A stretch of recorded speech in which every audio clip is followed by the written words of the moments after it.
Since मैं अपने drop year में थी एंड मेरे सारे फ्रेंड्स अपने रिस्पेक्टिव कॉलेजेस में जा चुके थे, मुझे उनको देखकर हमेशा ऐसा फील होता था कि मैंने तो इतनी मेहनत की फिर भी मुझे अभी पढ़ना पड़ रहा है, मैं कैसे करूँगी।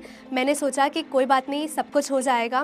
तो जब मेरे नीट को 1 महीना बचा था तब मैंने कौन कौन से पॉइंट्स पढ़े हैं, कौन कौन से पॉइंट्स इंपॉर्टेंट है जिनको आपको रिविजन की ज़रूरत है। I still remember the day, 2021 की वो रात जब मैं नीट देख के आई थी। कुछ डरी हुई और कुछ सहमी हुई। दिल को बस ये सुकून था कि मैंने पेपर दे दिया है और बस यही सोच रही थी कि काश कोई मिरेकल हो जाए और मेरा इस साल सिलेक्शन हो जाए। पर दिल के शायद उस कोने को पता था कि इस बार तैयारी उतनी नहीं है। I check my score and it was 497। मैं उस रात बहुत ज़्यादा रोई और शायद वो ज़रूरी भी था। नमस्कार, मैं अदिति प्रिया हूँ, सेकेंड ईयर MBBS स्टूडेंट। मेरे 10th के रिजल्ट आए थे और उसी दिन मेरी नीट की जर्नी स्टार्ट हो गई। मैंने हमेशा से अपने नाना को देखा है और मुझे हमेशा से उनकी तरह ही बनना था। मेरे नाना is a doctor and he is MD in medicine. यही था मेरा डिसाइडिंग फैक्टर और मैंने 11th क्लास में बायो ले ली। उसके बाद मेरी जर्नी स्टार्ट होती है। कोविड आ गया, सब कुछ ऑनलाइन शिफ्ट हो गया। 1 साल तो यही सोचने में निकल गया कि ये सब हो क्या रहा है और इसी तरह मेरी 11th पानी में चली गई। देन ये सब सारे थॉट्स को साइड में रखते हुए आई डिसाइडेड कि मैं 12th को बहुत अच्छे तरीके से करूँगी एंड मैंने बहुत अच्छी तरीके से किया भी। देन नीट गॉट पोस्टपोन्ड और मेरे पास 3 से 4 महीने एक्स्ट्रा मिल गए। फिर मैंने गिव अप करने के अलावा मैंने ये सोचा कि तो क्या हुआ कि मैंने 11th क्लास में कुछ नहीं पढ़ा और पिछले 1 साल का मैं 3 महीने में कंप्लीट नहीं कर पाऊंगी। बट मैंने सोचा कि I will do it and उस 3 महीने को फुल यूटिलिटी के साथ अपना 100% दूंगी एंड नीट को अटेम्प्ट करूंगी। देन नीट आया और मैंने अपना फर्स्ट अटेम्प्ट दिया। I failed. I scored 497। I obviously failed और मुझे नीट में सिलेक्शन नहीं मिला, but I didn't fail myself. मैंने अपना 100% दिया था। देन मैं उस रात बहुत ज़्यादा रोई एंड मैंने पूरा इवैल्यूएट किया अपनी गलतियों को and I promise my self कि मैं अगले अटेम्प्ट में इन सारी गलतियों को दोहराऊंगी नहीं। आई प्रॉमिस माई सेल्फ कि ये मेरा लास्ट अटेम्प्ट होगा और चाहे कुछ भी हो जाए मुझे इस साल सिलेक्शन चाहिए ही चाहिए। वाइल मेकिंग द प्रॉमिस मुझे पता था कि मुझे बहुत सारे सैक्रिफाइसेस देने पड़ेंगे and yes, I was ready for that. Then मैंने अपनी सेकेंड नीट जर्नी की प्रिपरेशन स्टार्ट की। मेरा दिन शुरू होता था सुबह 9 बजे। सुबह 9 बजे से लेकर 4 बजे तक मैं अपने क्लासेस करती थी। 1 घंटा ब्रेक लेने के बाद मैं अपने डेली क्वेश्चन प्रैक्टिस करती थी। फिर डेली क्वेश्चन प्रैक्टिस के बाद 1 घंटा मैं प्रॉपर ब्रेक लेती थी जिसमें मैं पर्सनली रनिंग पे जाती थी। Yes, that 1 hour should be for yourself. उसमें आपको पढ़ाई से रिलेटेड कुछ भी नहीं सोचना है। आपका brain is working from morning to day, morning to night. आपको उसे रेस्ट देने की बहुत ज़्यादा इंपॉर्टेंट है एंड दैट 1 आवर आपको उसे प्रॉपर रेस्ट देना चाहिए। देन मैं अपनी स्टडीज़ को कंटिन्यू करती थी एंड उस दिन में जो भी लेक्चर में पढ़ाया होता था उसे रिवाइज करती थी एंड NCERT पढ़ती थी। उसके बाद आफ्टर हैविंग डिनर मैं वापस से पढ़ने बैठती थी एंड पहले का जो पढ़ाया हुआ था उसे रिवाइज करती थी because revision is very important. कोई भी चीज़ एक बार में याद नहीं होती है। इस तरीके से मेरा पूरा डे प्लान था। Talking about the strategies, I would like to mention my sister here. उसने मुझे पूरी जर्नी में मोटिवेटेड रखा। जब भी मेरे लो मार्क्स आते थे या मैं डीमोटिवेटेड फील करती थी, उसने मुझे हमेशा बोला कि just evaluate your mistakes and उससे नेक्स्ट एग्जाम में इम्प्रूव करने की कोशिश करो। Never give up upon your self. हमेशा हार्डवर्क करो और अपनी गलतियों को सुधारने की कोशिश करो। इन सारे पॉइंटर्स को रख के मैं कभी भी डिमोटिवेटेड फील नहीं करती थी और हमेशा बेटर करने की कोशिश करती थी। And their way 4 to 5 important points जो मैंने अपनी पूरी जर्नी में मेक श्योर किया कि मैं इन्हें फॉलो करूँ। फर्स्ट वन वॉज कि मैं प्रॉपर टेस्ट दूँ, 3 आवर्स की सिटिंग में प्रॉपर टेस्ट दूँ एंड एक भी टेस्ट मैंने मिस नहीं किया था। मैंने सारे टेस्ट दिए थे एंड आफ्टर गिविंग टेस्ट का इवैल्यूएशन इज़ वेरी इंपॉर्टेंट। अगर आप वो नहीं कर रहे हैं देन आपका टेस्ट देने का कोई फ़ायदा ही नहीं है बिकॉज जब तक आपको अपनी गलतियों के बारे में पता ही नहीं चलेगा तब तक आप उसे सुधारेंगे कैसे। इसलिए मैं हमेशा टेस्ट देती थी और मेरे पास एक मिस्टेक नोटबुक थी जिसमें अपने सारे मिस्टेक्स को नोट डाउन करती थी सो दैट मैं उन्हें अपने फ्यूचर टेस्ट में कभी भी रिपीट ना करूं। सेकेंड पॉइंट वॉज, जैसे ही कोई एक चैप्टर कंप्लीट होता था मैं उसके शॉर्ट नोट्स बनाती थी जो कि लास्ट मोमेंट रिविजन के लिए was very useful. Third pointer can be कि कभी भी बैकलॉग ना आने दो, बट बैकलॉग एक ऐसी चीज़ है जो हमेशा आ ही जाती है। मैंने स्टार्टिंग में ही प्रॉमिस किया था कि I am ready to sacrifice. So मैंने अपनी नींद को सैक्रिफाइस किया एंड अपने वीकेंड्स को यूटिलाइज किया टू कवर माई बैकलॉग।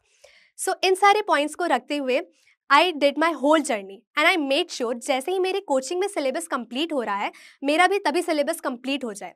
जैसे ही एक बार सिलेबस कंप्लीट हो गया, I started giving full syllabus test.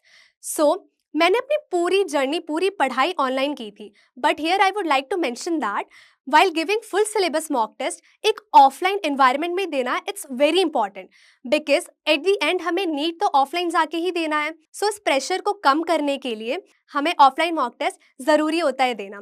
वहाँ जाके सब सारे बच्चों के साथ बैठ के OMR को फिल करना, उस प्रेशर को फील करना इज़ वेरी इंपॉर्टेंट, क्योंकि प्रेशर में हमेशा मिस्टेक्स होती ही हैं। सो फाइनल डे पे मिस्टेक ना हो, इसलिए पहले ही आप ऑफलाइन जाके मॉक टेस्ट को अटेम्प्ट करें। So if I talk about subject wise strategy, then मैंने फॉर बायोलॉजी NCERT को लाइन टू लाइन पढ़ा था। मैंने सारे लेक्चर्स को देखा था, प्रॉपर नोट्स बनाए थे, उनका रिविजन करती थी, और eight the end of the day मैं जो भी पढ़ाया होता था उसे NCERT से रीड करती थी। और मैंने NCERT की रिविजन ऑलमोस्ट से 4 to 5 टाइम्स की थी, पूरी रीडिंग। और if I talk about physics, तो फिजिक्स में question practice is very important. आप जितना ज़्यादा क्वेश्चन प्रैक्टिस करेंगे, आपकी फिजिक्स उतनी ज़्यादा अच्छी होगी। And same with chemistry, physical chemistry में बहुत ज़्यादा क्वेश्चन प्रैक्टिस इंपॉर्टेंट होती है।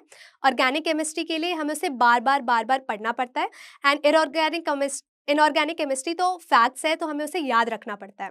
Talking about the revision strategy, revision में मैंने जो शॉर्ट नोट्स बनाए थे at the end of the chapter, वो एक बहुत ही यूजफुल वे था to revise quickly, because at the end जाके आपके पास 1 से 2 महीना होता है और वहाँ पे पॉसिबल नहीं होता है कि आप पूरा सिलेबस पढ़ें।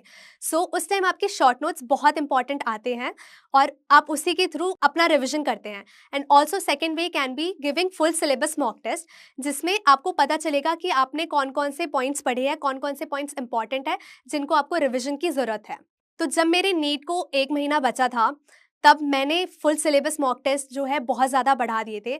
मैं जब भी फ्री होती थी, मैं कोई भी किसी भी क्वेश्चन का पेपर उठा लेती थी और रैंडमली सॉल्व करना स्टार्ट कर देती थी।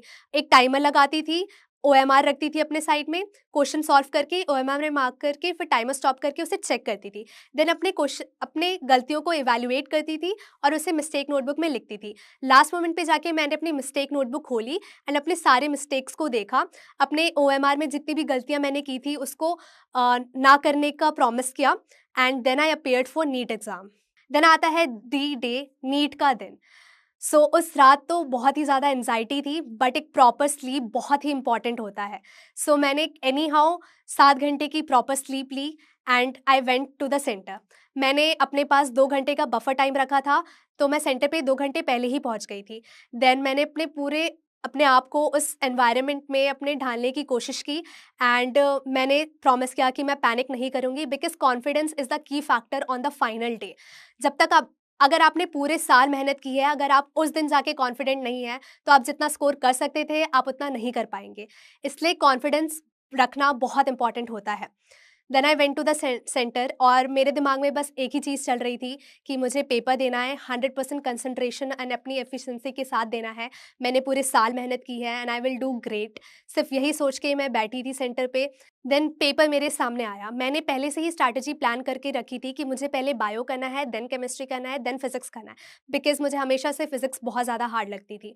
तो फिर मैंने बायो का पेपर लिया, उसे अटेम्प्ट करना स्टार्ट किया। मैंने सोचा था बायो 40 मिनट्स में कर लूँगी, बट हमारे टाइम पे बायो का पेपर बहुत ज़्यादा लेंदी आया था।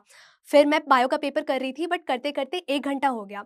फिर इंस्टेड ऑफ पैनिकिंग कि शिट अब मेरे पास टाइम नहीं है, मैं कैसे करूँगी, मैंने सोचा कि कोई बात नहीं, सब कुछ हो जाएगा। मैंने पैनिक नहीं किया, मैंने बायो का पेपर अटेम्प्ट किया, उसके बाद मैं केमिस्ट्री सेक्शन पे गई, फिर मैंने केमिस्ट्री का सेक्शन अटेम्प्ट किया, एंड फिजिक्स के लिए मेरे पास बहुत ही कम टाइम था। फिर मैंने फिजिक्स को अटेम्प्ट करना स्टार्ट किया। पहले तो मैं पैनिक हो गई थी, तो इसलिए मुझसे क्वेश्चन नहीं बन रहे थे, बट फिर मैंने अपने आप को काम डाउन किया कि कोई बात नहीं। उसके बाद फिर मैंने फिजिक्स अटेम्प्ट करना स्टार्ट किया, but it was easy, and जैसे ही मैंने अपने आप को काम करके स्टार्ट किया आंसर करना, वो बहुत ही ईजी हो गया और ईजिली पूरी फिजिक्स सॉल्व हो गई। And I gave the paper and then I came out of the centre, and मेरे फेस पे वो स्माइल थी। मैंने अपनी मम्मा को देखा, वो खड़ी थी, एंड मैंने हग किया उन्हें, एंड उन्होंने बस एक सवाल पूछा कि कैसा गया paper. And I had that feeling कि येस, इस बार सिलेक्शन हो जाएगा। कोइंसिडेंटली उस दिन मेरी मम्मा का बर्थडे था, मैं घर गई, मैंने आंसर की निकाला एंड उसे चेक करना स्टार्ट किया एंड मेरा स्कोर बना 634। उसके बाद मैं मम्मा के पास गई एंड मम्मी ने पूछा कि क्या हुआ, कैसा रहा पेपर। मैंने बोला हो जाएगा selection and she said it's the best birthday gift I have ever received. उसके बाद आया रिजल्ट का दिन।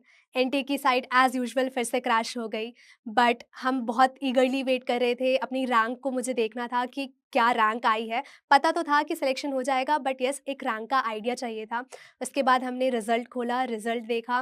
रैंक देख के थोड़ा-सा डिसअपॉइंटमेंट हुई थी, but in the end it was all good. उसके बाद होती है काउंसलिंग की प्रोसेस स्टार्ट। काउंसलिंग बहुत ही ज़्यादा हेक्टिक होती है, बहुत ही चांसेस होते हैं उसमें एरर होने के। हमें पहले अपने चॉइस फिलिंग करनी होती है, जहाँ पे हमें अपने कॉलेजेस को प्रेफ़रेंस लिस्ट के अकॉर्डिंग फिल करना होता है और उसमें बहुत सारी गलतियाँ हो सकती हैं। तो उन सबको देखते हुए हमने सोचा कि हमने अपनी प्रेफ़रेंस लिस्ट तैयार की एंड एज़ एक्सपेक्टेड मुझे यूसीएमएस कॉलेज मिला, which is situated in Delhi and I was very happy कि मुझे दिल्ली का कॉलेज मिल गया। एंड फिर हम गए कॉलेज, जहाँ पे कॉलेज के एडमिशन प्रोसेस स्टार्ट हुए थे। Again it was very hectic, सारे डॉक्यूमेंट्स को अरेंज करना, मज़ा भी आ रहा था but at the same time बहुत ज़्यादा हेक्टिक भी हो रहा था। उसके बाद मेरा एडमिशन हुआ कॉलेज में and the first time I visited my college, that feeling was so good and it felt like कि all the sacrifices, all the sleepless night and everything has just paid off. उसके बाद I shifted to hostel. घर को bye bye बोलना बहुत ही ज़्यादा मुश्किल था, बट खुशी भी थी कि फाइनली मेडिकल कॉलेज मिल गया है एंड अब मैं अपनी इंडिपेंडेंट लाइफ को स्टार्ट करने वाली हूँ। फिर मैं कॉलेज पहुँची। येस, एमबीबीएस की पढ़ाई बहुत ज़्यादा मुश्किल है, शायद मुश्किल देन नीट, बट दिल को पता है कि 5.5 साल बाद नाम के आगे डॉक्टर लग जाएगा, तो बस इसी सुकून में जी रहे हैं। Talking about the distraction, since मैं अपने ड्रॉप ईयर में थी एंड मेरे सारे फ्रेंड्स अपने रिस्पेक्टिव कॉलेजेस में जा चुके थे, मुझे उनको देखकर हमेशा ऐसा फील होता था कि मैंने तो इतनी मेहनत की फिर भी मुझे अभी पढ़ना पड़ रहा है। बट इन सारे डिस्ट्रैक्शंस को दूर रखते हुए मैंने ये सब सोचना बंद कर दिया और मैं बस फोकस रही अपने गोल की तरफ कि मुझे येस नीट क्लियर करना है, एट द एंड तो मुझे डॉक्टर ही बनना है। सो उस टाइम पे मेरे सारे फ्रेंड्स पार्टीज कर रहे थे, फेस्ट अटेंड कर रहे थे, कॉन्सर्ट्स में जा रहे थे, फ़ोन यूज़ कर रहे थे, उनकी एक सोशल लाइफ थी, वो सोशल मीडिया पे एक्टिव थे और मैं वहीं पढ़ाई कर रही थी, जो कि बहुत बुरा लगता था। बट मुझे ऐसा लगता था कि अगर मैंने अपना गोल एक बार अचीव कर लिया तो मैं ये सब कर पाऊंगी विदाउट एनी गिल्ट। जोश टॉक स्टेज के थ्रू मैं आप सभी को ये मैसेज देना चाहती हूँ कि आपको अपना गोल फिक्स करना पड़ेगा एंड उसी पे आपको फोकस रहना पड़ेगा। आपके आसपास क्या चल रहा है आपको उससे फ़र्क नहीं पड़ना चाहिए।